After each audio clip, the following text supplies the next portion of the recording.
रामचरितमानस में आइए आपको एक प्रकरण दिखाते हैं। ये देखिए सुंदर कांड के अंदर देखिए आखिरी दोहे चल रहे हैं बिल्कुल। ये देखिए नाथ नील नल कपि दो भाई लरिकाएं ऋषि आशीष पाई तिनके परस किए गिरि भारे तारे ही जल्दी प्रताप तुम्हारे।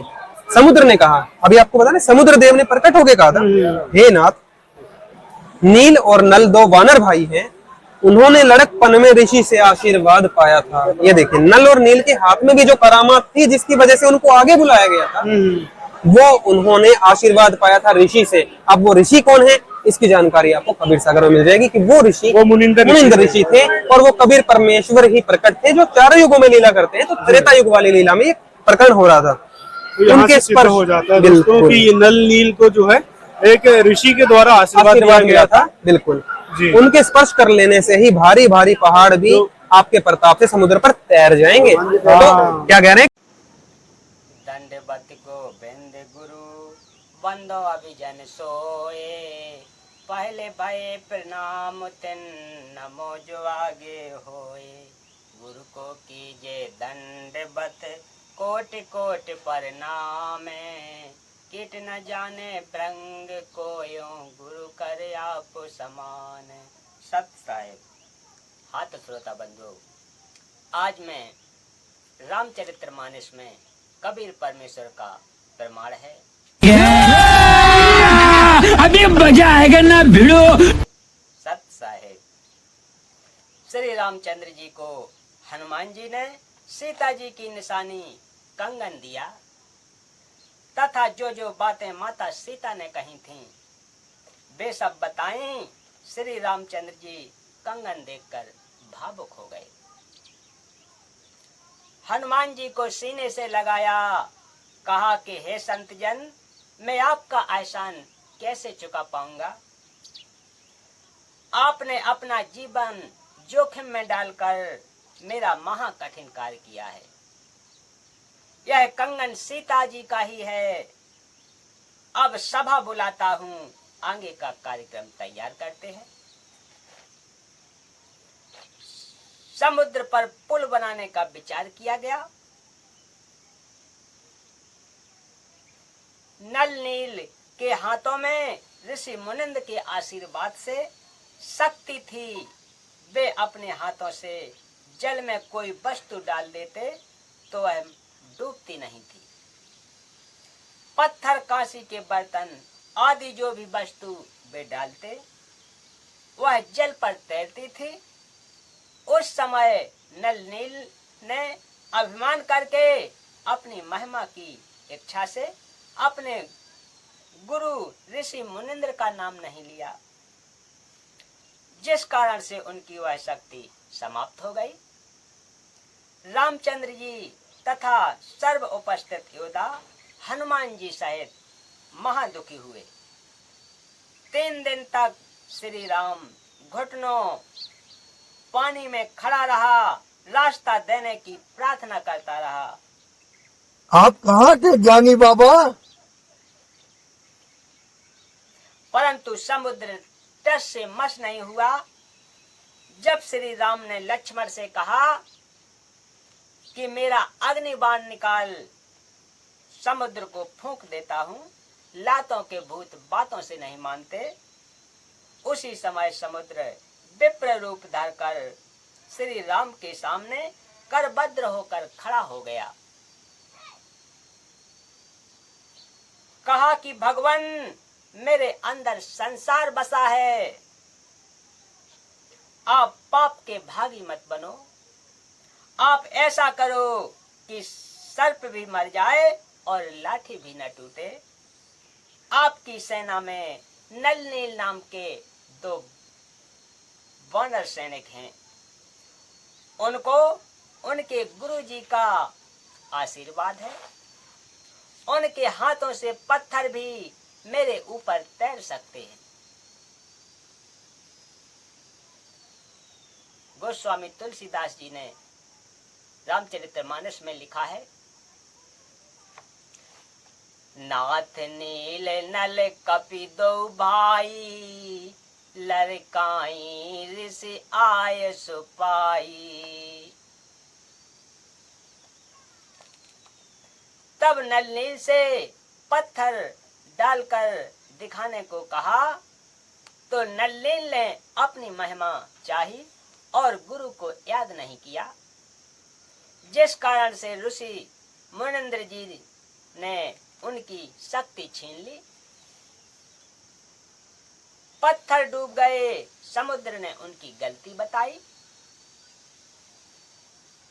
तब नल नील जी ने अपने गुरु जी को याद किया। श्री रामचंद्र जी को भी महसूस हुआ कि जब गुरु अपने शिष्यों को शक्ति दे सकता है तो मेरे कार्य को भी कर सकते हैं। श्री रामचंद्र जी विष्णु जी के अवतार थे। श्री विष्णु काल निरंजन के पुत्र हैं। जिस समय परमेश्वर कबीर जी प्रथम बार काल के लोक में आए थे तो ज्योति निरंजन ने पहले तो परमेश्वर के साथ झगड़ा किया था।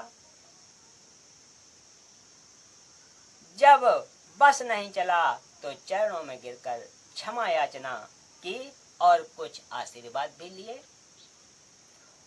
उनमें से एक यह भी था कि मेरा अंश विष्णु त्रेता युग में रामचंद्र नाम से राजा दशरथ के घर जन्म लेगा, उसको वनवास होगा, उसके साथ उसकी पत्नी सीता भी होगी।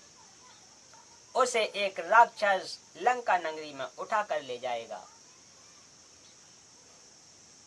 तब रामचंद्र समुद्र के ऊपर पुल बनाना चाहेगा, वह नहीं बना पाएगा। आप वह पुल बनवाना।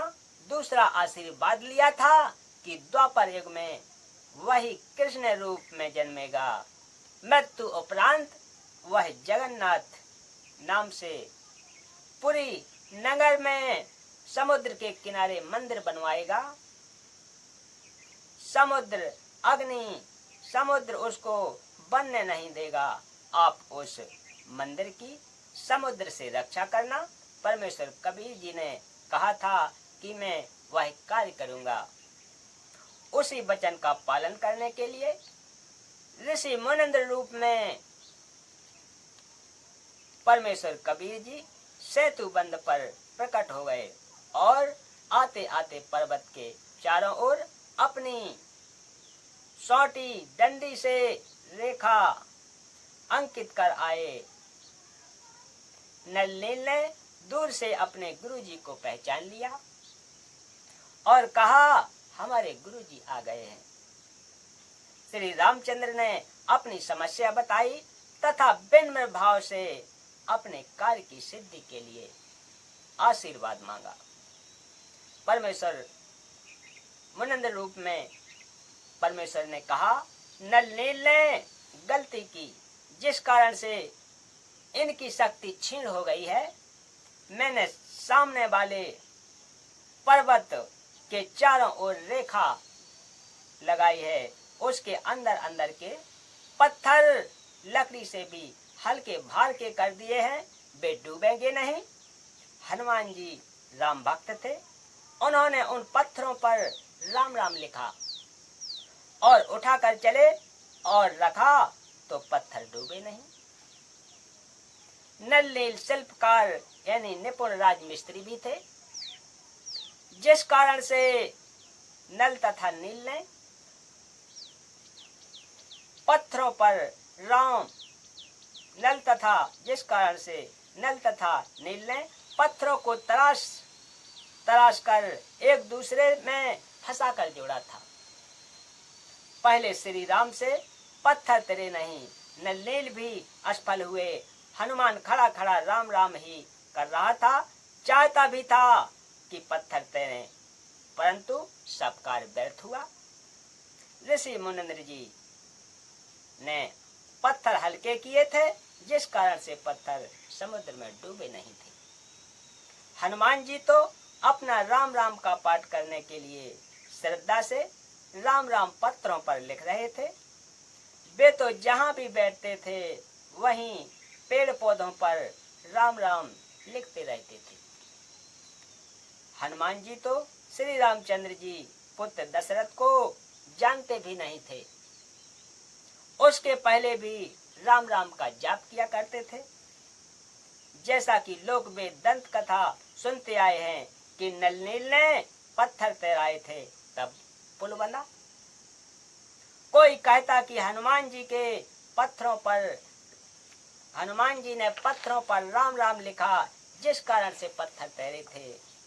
यह भी सुनते हैं कि श्री राम ने पत्थर तैराए थे, कारण यह रहा कि जो बातें पत्थर तैराने की हुई थी और मुनिंद्र ऋषि जी ने कहा था कि मैंने पर्वत के पत्थर हल्के कर दिए। यह वार्ता 20-30 व्यक्तियों के समक्ष हुई थी। शेष करोड़ों व्यक्ति युद्ध के लिए आए थे। वे तो आज्ञा मिलते ही पत्थर लाने लगे। उन्होंने देखा कि हनुमान जी राम राम लिख रहे थे। अन्य उन पत्थरों को उठा उठा कर ला रहे थे। आगे नल नील पत्थरों से पुल बना रहे थे। श्री रामचंद्र जी नल नील को शाबाशी दे रहे थे। अन्य उपस्थित व्यक्तियों ने एक दूसरे को बताया कि हनुमान जी ने पत्थरों के ऊपर राम राम लिख दिया, जिस कारण से पत्थर जल पर तैर रहे हैं। कुछ को लगा कि नल नील के हाथों में करामात है, जिस कारण से पत्थर तैर रहे हैं। इस प्रकार यह गलत फहमी यानी भ्रमणा फैल गई। पुल बनाकर युद्ध में लग गए। अधिकतर मर गए, कुछ बचे वे अपने अपने घर चले गए। उन्होंने अपने अपने नगर गांव में यह गलत सूचना फैला दी कि जो आज तक निर्विवाद चल रही है। सच्चाई यह है जो इस दास यानी रामपाल ने बताई है।